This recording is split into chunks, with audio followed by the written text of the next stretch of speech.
The town of Redgrove sat at the edge of nowhere, pressed flat against the earth like a coin someone had dropped and never bothered to pick up. Its streets were the color of old bone, and the wind that passed through them carried no message, only dust, and the dry promise of more dust to come. It was a Tuesday when he rode in. No one in Redgrove paid much attention to strangers anymore. Strangers came, drank the bitter coffee at Hannigan's saloon, asked too many questions about land prices, and then disappeared the way they always had, quietly, without ceremony. But this one was different. Even the horses at the hitching post seemed to hold their breath when he crossed the main road. He was a large man.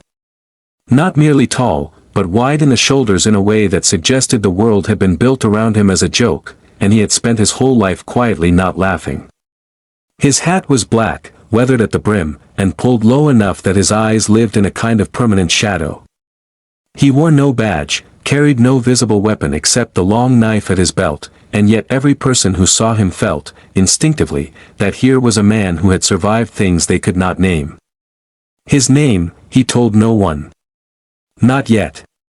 He tied his horse, a gray mare with patient eyes, outside the saloon, and he ducked under the doorframe in a way that suggested he had spent a lifetime ducking under things.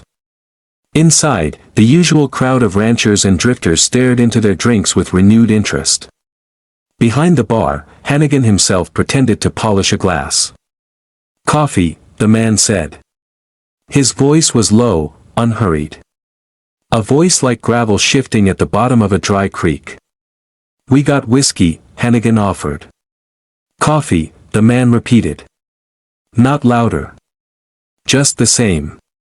Hannigan made the coffee. The man sat at the end of the bar, facing the door the way men who have lived long lives always face doors, and he drank the bitter brew without expression. It was then that she came in, not from the front, but from the side door that led to the storeroom, the door that only people who knew the place well ever used. She was carrying a crate of bottles, and she set it down with a practiced ease that said she had done this exact thing many hundreds of times. She was perhaps 35, perhaps 40. Her hair was dark, threaded with early gray at the temples, and she wore it pinned back in a way that was practical rather than ornamental. Her face was the kind of face that had once been beautiful in a soft, hopeful way, and was now beautiful in a harder, quieter way, the way a landscape becomes beautiful after a drought, stripped of decoration, left with only what truly mattered. Her eyes found the stranger immediately, the way eyes do when something unfamiliar enters a familiar room. He looked at her. She looked at him. Neither spoke for a long moment. "You're new," she finally said. It was not a question. "Passing through," he replied. "Everyone's passing through," she said, and turned back to stacking the bottles. "Nobody stays." He watched her work for a moment with an expression that no one in the room could quite read. Then he finished his coffee, set the cup down with precise gentleness, and left 2 coins beside it, more than the coffee cost, less than it would have taken to buy anything else. He walked out into the white afternoon. But he did not leave town. Her name was Clara Voss, and she was not, technically, a widow, though everyone in Redgrove called her one, the way small towns assign titles to people and then never revise them. Her husband, Thomas Voss, had died 3 years ago, thrown from a horse on the northern pasture on a morning that had seemed, by all accounts, entirely ordinary. She had buried him under the cottonwood near the creek, and she had kept his ranch, and she had kept his debts, and she had kept going, the way women who have no other option keep going. The ranch was 60 acres of dry grass and determination. She ran a small herd of cattle, kept 2 farmhands who were loyal and underpaid, and supplemented her income by working 3 evenings a week at Hannigan's. She was not struggling, exactly. She was balancing, that precise, exhausting art of keeping all the plates spinning just fast enough that none of them fell. What she had not told anyone, what she had not even fully admitted to herself, was that the plates were slowing. 3 months earlier, a man named Dylan Croft had approached her with an offer to buy the ranch. She had refused. 2 months later, he had approached her again, this time with a lower offer and a harder tone.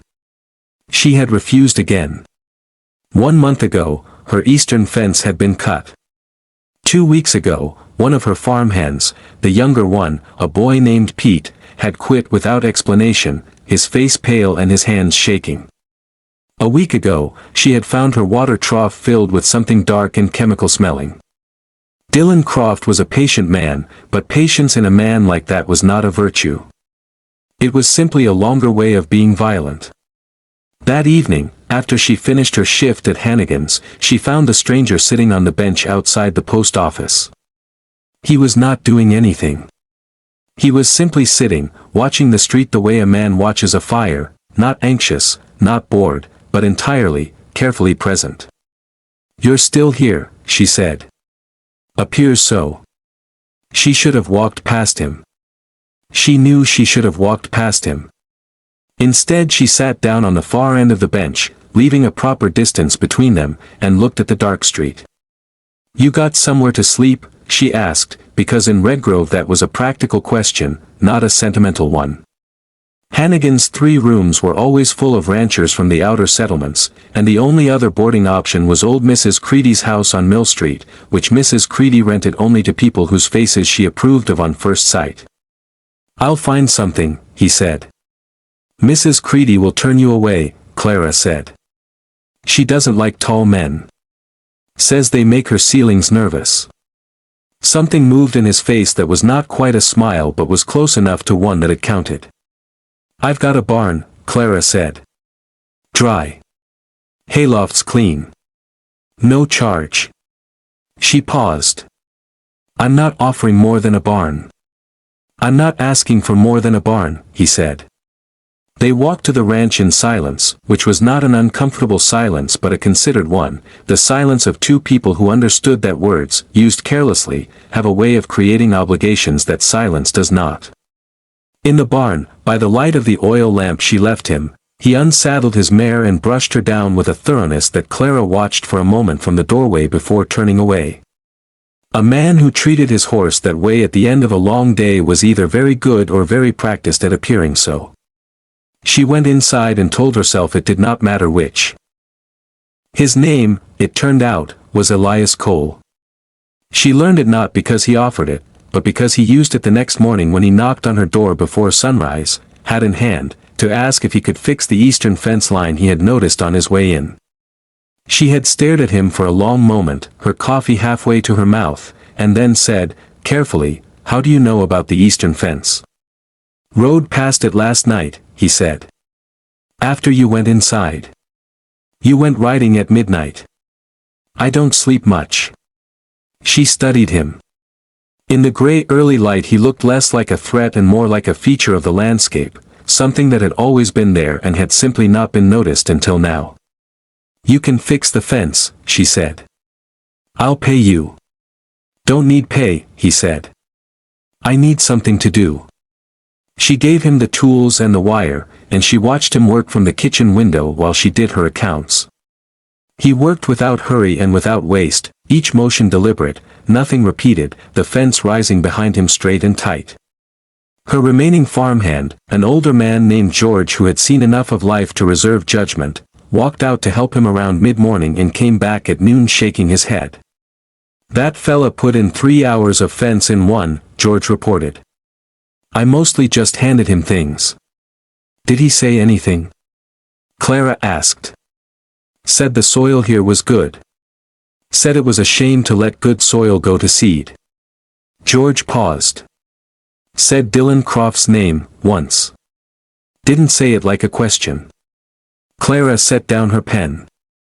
That afternoon, Dylan Croft rode in with 2 of his men, which was how he always rode, never alone, because a man who is always accompanied by 2 other men is a man who understands, on some level, that he is not as large as he believes himself to be.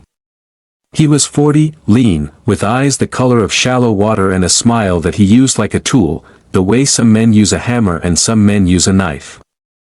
He found Clara at the front of the house and launched into his usual preamble, how he was only trying to help, how the land was too much for a woman alone, how his offer was generous and would not remain so indefinitely, and then he stopped. Because Elias Cole had come around the corner of the house. He was carrying a post-hole digger over one shoulder, and his shirt was dark with an honest morning's work, and he looked at Dylan Croft with absolutely no expression at all, which was somehow more unsettling than any expression would have been. Dylan Croft's two men shifted in their saddles. "Who's this?" Croft asked Clara, his smooth voice carrying a new, careful note. "He works here," Clara said. She had not planned to say it.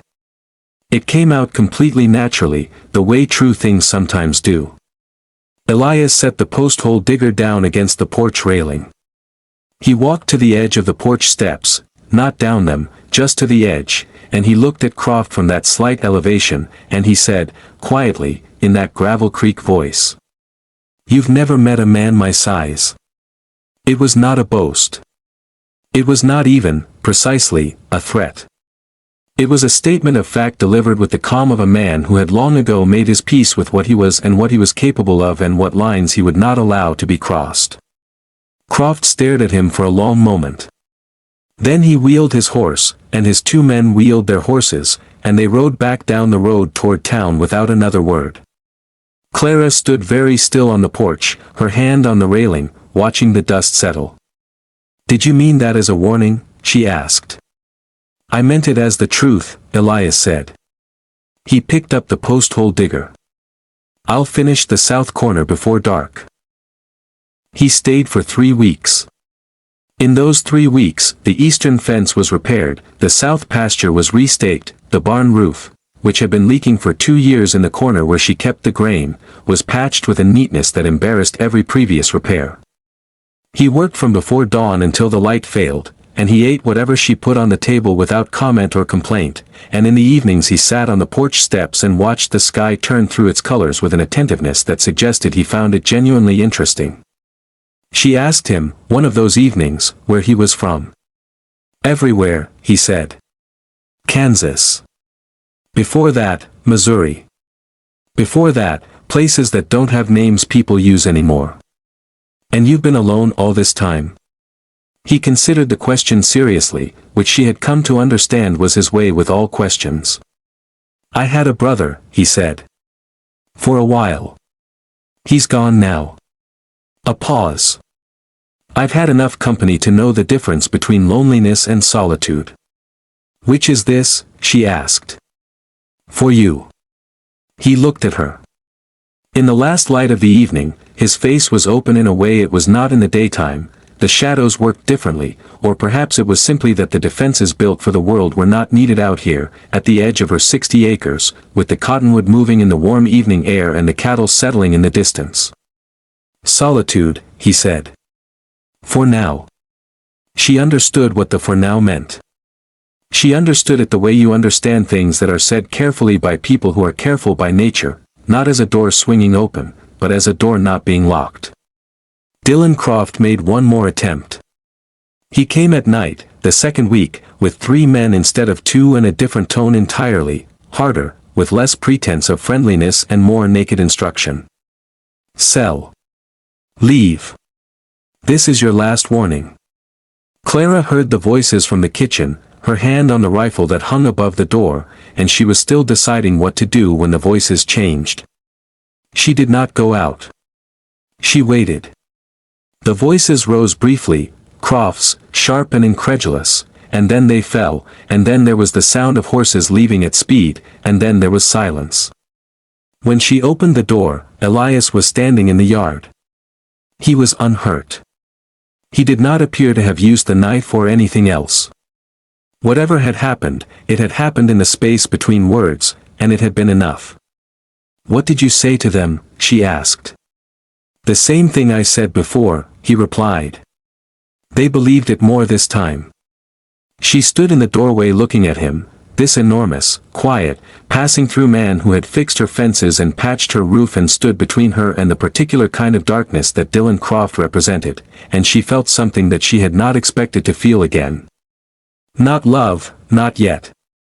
Something earlier than love.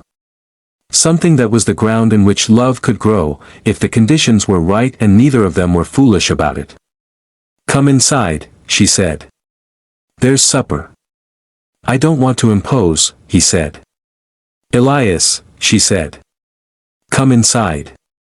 He came inside. He left on a Wednesday morning, 3 days later, in the blue hour before sunrise. She heard the mare's hooves on the dry ground and she lay in her bed and listened to them fade and did not try to stop them, because she understood, as he understood, and as they had understood together in the wordless way of two people who are honest with each other, that a man who has spent his life moving cannot be asked to stop on 3 weeks' notice. That is not how roots work. Roots need time. Roots need tending.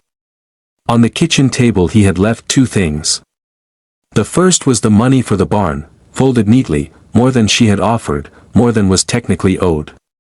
The second was a small piece of paper on which he had written, in the careful handwriting of a man who had learned to write later than most and had taken it seriously ever since. Good soil here. Good land. Worth keeping. She read it twice.